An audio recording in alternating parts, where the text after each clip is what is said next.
Welcome to Miyaji philosophy চ্যানেলের পক্ষ থেকে সবাইকে হাই হ্যালো। আমি বাহরাইন থেকে বলছি মোহাম্মদ ইয়াসিন মিয়াজি। সবাইকে আসসালামু আলাইকুম ওয়া রাহমাতুল্লাহি ওয়া বারাকাতুহু।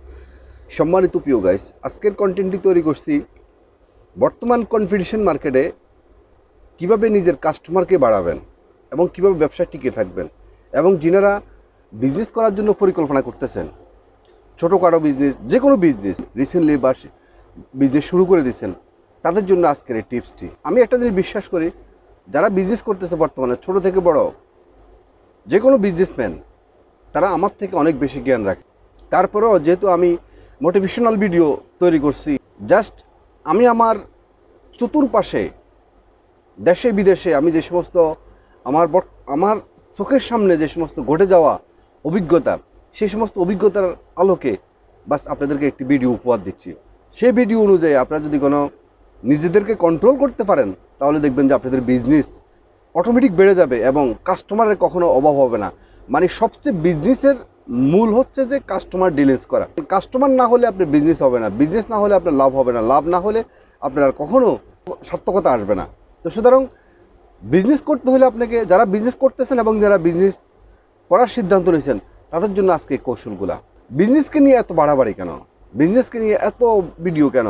যারা আপনার সার্ভিস করতেছে আমি তাদেরকে স্যালুট করি, কারণ সার্ভিস না থাকলে বিজনেসের কোনো মূল্য নাই, বিজনেস না থাকলে কখনো সার্ভিসের মূল্য নাই। অর্থাৎ দুটোই লাগবো, বিজনেসও লাগবো এবং সার্ভিসও লাগবো।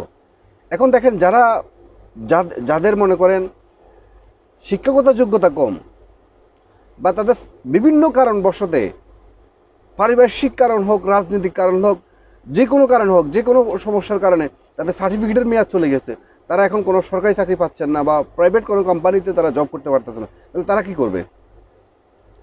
তারা তো একটা কিছু করতে হবে। তো সেজন্য একটা কিছু করার জন্য সে অবলম্বনটা হলো বিজনেস। বিজনেস শুরু করছেন এবং যিনারা বিজনেস করার সিদ্ধান্ত নিচ্ছেন, পরিকল্পনা করতেছেন, আপনাদের দুজনের জন্য, ছোট বিজনেস বড় বিজনেস সবার জন্য আজকের ভিডিওটি আমি উপহার দিলাম আপনাদেরকে। একটা বিজনেসের ক্ষেত্রে সবচেয়ে ইম্পর্টেন্ট যে জিনিসটা আমি অন্তত ফিল করি, সেটা হলো, আপনারা নিশ্চয় আমার সাথে একমত হবেন, এটা হলো আপনার মুখ, মানে জবান। আপনি কিভাবে কাস্টমারের সাথে কথা বলবেন, এটার উপরে নির্ভর করবে আপনার কাস্টমার কম আসা এবং বেশি আসা।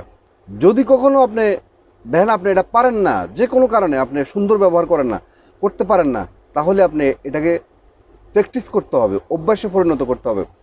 আপনার প্রত্যেকটা কাস্টমার এরা মানুষ, আর আপনি বিক্রেতা হিসেবে আপনিও একজন মানুষ। তো সুতরাং প্রত্যেকটা মানুষের জীবনে, আমার আপনার জীবনে, প্রত্যেকটা মানুষের জীবনে ভুল আছে, যে কোনো ত্রুটি আছে, যে কোনো সমস্যা আছে। এখন আপনাকে যে কাজটা করতে হবে সেটা হলো, আপনার ভিতরে সবসময় পজিটিভ মাইন্ড রাখতে হবে। মানে আপনাকে চিন্তা করতে হবে আপনি একজন বিজনেসম্যান, আপনার কাছে সকল কাস্টমার আপনার কাছে সমান, এবং সবাইকে আপনার সমান মর্যাদার সাথে দেখে আপনাদেরকে সার্ভিস দিতে হবে। এবং সবচেয়ে বড় ইম্পর্টেন্ট হলো, আপনার মুখের সুন্দর ব্যবহার করতে হবে, মার্জিত ব্যবহার করতে হবে। যত বেশি সুন্দর ব্যবহার করবেন, যত বেশি মার্জিত ব্যবহার করবেন, আপনার দোকান যত বড় বিজনেসে হোক, যত টাকা অ্যাডভান্স দিয়ে থাকেন, যত সুন্দর সুন্দর সামানে উঠান, কিন্তু আপনার ব্যবহার যদি কর্কটের ভাষা হয় এবং অমাধুর্য ব্যবহার হয়, মানে আপনার কথা বললে মানুষের গায়ের পশম খাড়ে যাবে, দাঁড়ায় যাবো, এরকম ব্যবহার যদি করেন, তাহলে আপনার কাছে কখনো কাস্টমার আসবে না। হয়তো আপনি আমাকে বলতে পারেন, ভাই এমন কিছু কাস্টমার আসে, মানে সমস্ত সামান আমার দেখতেছে, মানে সমস্ত সামানের উল্টায় পাল্টাইয়া মানে বেড়াতেরা করে ফেলতেছে, কিন্তু সে কিনতে দেখা যাচ্ছে একটা কিনতেছে, মানে সমস্ত সামান দেখতেছে। সেটা যে কোনো দোকান হতে পারে, কাপড় দোকান হতে পারে, মুদি দোকান হতে পারে, মানে সমস্ত সামান সে দেখে, মানে একদম, মানে আপনি বাজে বাজে কাপড় রাখছেন, দেখা যাচ্ছে এখানে সব এলোমেলো করে ফেলছে, করার পর দেখা যাচ্ছে সে একটা 3 পিসের কাপড় নিয়েছে, অথচ 50টা 3 পিসের কাপড় নিয়েছে, বা অনেক রকম আপনার সাথে কথা বলতেছে, মানে কথা বলতে বলতে মানে আপনাকে, মানে আপনার মাথা খেয়ে ফেলতেছে, এরকম কথা বলতেছে। আপনাকে অনেক বেশি কন্ট্রোল হইতে হবে, আপনার মুখে হাসি থাকতে হবে, এবং আপনার মাধুর্য ব্যবহার দিয়ে আপনি তাদেরকে বিদায় করে দেন। সে আপনার কিছুই কিনলো না, তারপর তাকে তুচ্ছ করতে পারবেন না, তাকে ছোট করে কোনো কথা বলতে পারবেন না, তার সাথে হাসি মাতি তাকে স্যালুট দিয়ে আপনি তাকে বিদায় করে দেন। দেখবেন সে আজকে না হলে 2 দিন পর হলে সে আপনার কাছে আসবে। এটা হলো 1 নাম্বার বিষয়। যারা এই কাজটা করতে পারবে না, তাদের জন্য কখনো বিজনেস না। বিজনেস করতে আমি দেখছি, আমি আজকে বিদেশে আছি, আমি বিদেশে বাড়িতে দেখছি, বাংলাদেশে ওভাবে হয়তো দেখার সুযোগ হয়নি, আমি বিশেষ করে বিদেশে বাড়ি দেখছি, কাস্টমার যে স্প্রে করে আপনার দোকানে আসবে সে যেরকম আপনার কাছে মূল্যায়ন হবে, যে আপনার একদম মানে হতদরিদ্র পোশাক পরে মানে একদম কাঁচরা পোশাক পরে যদি আপনার কাছে আসে, সেও আপনার কাস্টমার, তাকেও আপনাকে সেভাবে সমমর্যাদা সমানভাবে আপনাকে মূল্যায়ন করতে হবে। তাহলে দেখবেন যে আপনি হুড় করে আপনি অল্প সময়ের ভিতরে আপনি বিজনেস ট্রেন করে ফেলতে পারবেন। আর যদি আপনি খারাপ ব্যবহার করেন, আপনার মুখের ভাষা যদি আপনার সুন্দর না হয়, মাধুর্য না হয়, তাহলে আপনার কাস্টমার কখনো আপনি আনতে পারবেন না। এখন বর্তমানে প্রত্যেকটা বিজনেস হলো কম্পিটিশন মার্কেট। এখন কম্পিটিশন মার্কেটে সবাই চেষ্টা করতেছে নিজের বিজনেসটাকে বড় করার জন্য। তাহলে এই কম্পিটিশন মার্কেটে এখন আপনার হাতিয়ার কি? এখন আপনার হাতিয়ার একটাই হবে, সেটা হলো মুখের সুন্দর ব্যবহার। এমনভাবে তার সাথে ব্যবহার করবেন, সে আপনার কাছে কিছু হয়তোবা দেখতে আসছে বা তার পরিকল্পনা অনুযায়ী সে রেট জানতে আসছে, কিন্তু দেখা যাচ্ছে বা আজকে দেখাশোনা করে অন্য দোকানে দেখে সে হয়তো চলে যাবে, কিন্তু আপনার ব্যবহারের কারণে ব্যবহারে সন্তুষ্ট হয়ে সে আপনার থেকে সদাই কিনতে বাধ্য হবে। এটা সবসময় মাথায় রাখবেন, কখনো কাস্টমারের সাথে খারাপ ব্যবহার করা যাবে না। আমরা মাঝে মধ্যে একটা জিনিস ভুলে যাই, সেটা হলো আমরা দুশ্চিন্তা, মানে গতদিন আমার বিজনেস ভালো হয়েছে, আজকে আমার বিজনেস খারাপ হচ্ছে, সেজন্য আমি একদম মানে দুশ্চিন্তা পড়ে গেছি। আপনার যে দুশ্চিন্তাটা, আপনার যে টেনশনটা, আপনি যে আপনার ক্যাশে বসে বা আপনার অবস্থানে বসে যে আপনি দুশ্চিন্তা করতেছেন, এই দুশ্চিন্তাটা কিন্তু আপনার মুখের মধ্যে বেশি উঠতেছে। আপনি একটা জিনিস বুঝতে হবে, আপনার দুশ্চিন্তা, আপনার টেনশন কখনো গতদিনের কাস্টমার আজকে নিয়ে আসবে না, এবং আপনার দুশ্চিন্তা কখনো আজকের দিনটাকে কখনো ভালো করতে পারে না, বরঞ্চ আপনার দুশ্চিন্তার কারণে আজকের দিনটা আপনার খারাপ হয়ে যাবে, কখনো সুন্দর হবে না। সুতরাং কখনো আপনার যেটুকু আছে সেটুকু নিয়ে আপনি সন্তুষ্ট থাকেন। আপনার পাশের দোকানে আপনি বিক্রি করছেন আজকে 500 টাকা, আপনার পাশের দোকানে বিক্রি করছে 20,000 টাকা, এতে করে আপনি দুশ্চিন্তা পড়ে গেছেন যে সে বেশি বিক্রি করতে পারলো, আমি কেন বিক্রি করতে পারলাম না।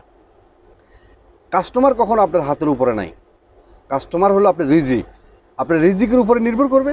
তো সুতরাং সময় সাপেক্ষে আপনি যখন ধৈর্য সহকারে যখন আপনার বিজনেসটা চালিয়ে যাবেন, দেখবেন যে আপনার কাছে কাস্টমার আসতে বাধ্য হবে। আর কাস্টমার আটকানোর জন্য প্রসেস হলো আপনার একমাত্র মুখ, মানে যত সুন্দর ব্যবহার করবেন তত বেশি আপনার কাস্টমার আপনার কাছে জব্দ হয়ে যাবে। তো সুতরাং আপনার কাছে যেটা হয়তো দেখা যাচ্ছে সে 20,000 টাকা বিক্রি করছে, আজকে আপনি বিক্রি করছেন 500 টাকা, তার কাছে ওইরকম সামান ছিল সেজন্য সে বেশি বিক্রি করতে পারছে। এখন আপনার কাছে ওইরকম সামান নাই, তা যেটা আপনার কাছে নাই, যেটা আপনার ক্ষমতার বাইরে, সেটা নিয়ে আপনি যদি দুশ্চিন্তা করেন, সেটা কখনো হবে না। আপনাকে নিয়ে সন্তুষ্ট থাকেন, আপনার যে পরিমাণের সামান আপনার কাছে যে আইটেমের সামান আছে, সেই পরিমাণের কাস্টমারও আছে। এই পৃথিবীতে কাস্টমারের নানান রকম কাস্টমার আছে, আপনার সামান অনুযায়ী আপনার কাস্টমার আসবে, সেই অনুযায়ী তার অনুযায়ী তার কাস্টমার তার কাছে যাবে। তো সুতরাং অন্যের দেখা নিয়ে, অন্যের বিষয় নিয়ে কখনো আপনার মাথা ব্যথা না করে আপনারটা নিয়ে আপনার নিজেরটাকে কীভাবে সুন্দর করে গুছিয়ে রাখবেন সে নিয়ে আপনি টেনশন করবেন। এবং কাস্টমারের সাথে কখনো দুর্ব্যবহার করা যাবে না, যত কিছুর মূল্যে হোক, ঊর্ধ্বে হোক। সে যদি আপনার পারিবারিক শত্রু হয়, সে যদি আপনার দোকানে আসে কোনো কিছু কাস্টমারের জন্য, তাহলে আপনি তার সাথে কখনো দুর্ব্যবহার করবেন না। যেই কোনোভাবে সে আপনার মালামাল নষ্ট করে ফেলছে বা আপনার অনেক সামানের এলোমেলো করে ফেলছে, কিন্তু আপনার একটা সে কিনলো বা কোনো কিছু কিনলো না, কখনো কাস্টমারের সাথে কখনোভাবে খারাপ ব্যবহার করা যাবে না। বাস তাকে সালাম দিয়ে বিদায় করে দেন, দেখবেন যে সে আজকে চলে গেছে, আরেকদিন আপনার কাছে আসবে। এবং আপনারা যারা ধরেন উচ্চমানের ব্যবসায়িক, আপনাদের প্রত্যেকটা কর্মচারীকে বলে দিবেন, আর যদি বলে দিবেন যে ভাই তোমরা কাস্টমারের সাথে সুন্দর ব্যবহার করবা, এটা তোমাদের কাছে আমার অনুরোধ রইল, এভাবে তাদেরকে বলবেন। প্রয়োজনে তারা সুন্দর ব্যবহার করার জন্য তাদেরকে আরও 1,000 টাকা 500 টাকা তাদেরকে বকশিশ দিবেন মাসে। দেখবেন যে সুন্দর ব্যবহারে কম্পিটিশন মার্কেটে আপনার কাস্টমার আপনার কাছে এসে জব্দ হয়ে যাবে। এভাবে যদি আপনি বিজনেসটাকে আপনি ট্রাই করেন, দেখবেন যে আপনি অল্প সময় ইনশাআল্লাহ আপনার বিজনেসটা আপনি দাঁড় করাতে পারবেন এবং অনেক ভালো থাকতে পারবেন, এবং আস্তে আস্তে আপনি একজন ভালো বিজনেসম্যান হতে পারবেন। আজকের মতো ভিডিওটি এখানে শেষ করলাম। ভিডিওটি যদি আপনাদের ভালো লেগে থাকে, তাহলে ভিডিওটি অবশ্যই একটা লাইক, একটা কমেন্ট এবং ভিডিওটি অন্যদের কাছে শেয়ার করবেন, যেহেতু অন্যরা দেখেও একটু অনুপ্রাণিত হয়। এবং যারা নতুন ভিডিওটি দেখতেছেন, অবশ্যই মিয়াজি ফিলসফি চ্যানেলকে সাবস্ক্রাইব করে অল নোটিফিকেশন অন করে রাখবেন এই ধরনের আরও নতুন ভিডিও পেতে। এবং যারা আগে সাবস্ক্রাইব করছেন আপনাদেরকে অসংখ্য ধন্যবাদ। আবারও মিয়াজি ফিলসফি চ্যানেলের পক্ষ থেকে সবাইকে আসসালামু আলাইকুম ওয়া রাহমাতুল্লাহি ওয়া বারাকাতুহু।